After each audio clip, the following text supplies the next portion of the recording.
தமிழுக்கு நிகர் தமிழே, தமிழனுக்கு நிகர் எவரே.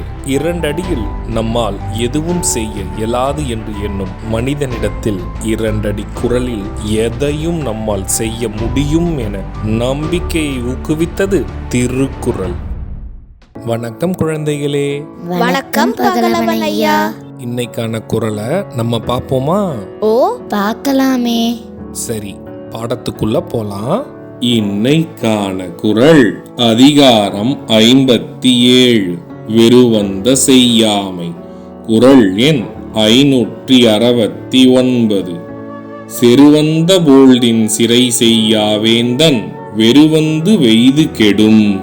ஐயா, நீங்க சொன்ன இந்த குறளோட பொருள் என்ன? இதுக்கான பொருள், முன்னெச்சரிக்கையோடு போர் வரும் முன் பாதுகாவல் செய்து கொள்ளாத வேந்தன் போர் வந்த காலத்து தக்க பாதுகாப்பு இல்லாமல் துன்பம் எய்தி அழிவான். இதுக்கு ஒரு உதாரணம் சொல்லுங்களேன்.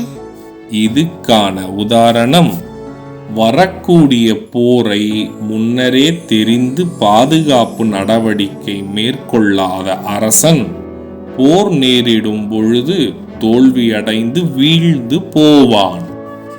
நான் சொன்னது உங்களுக்கு புரிஞ்சுதா தீரன், இலக்கியா? நல்லா புரிஞ்சுது ஐயா. இனி இந்த குறள் எங்களுக்கு மறக்கவே மறக்காது. சரி பசங்களா, நாளைக்கும் இதே மாதிரி சுவாரஸ்யமான குறளை பார்ப்போம். நீங்க வீட்டுக்கு போன உடனே என்ன பண்ணணும்? இன்னைக்கு நாங்க படிச்ச குறளை அப்பா அம்மா கிட்ட சொல்லி காட்டுவோம்.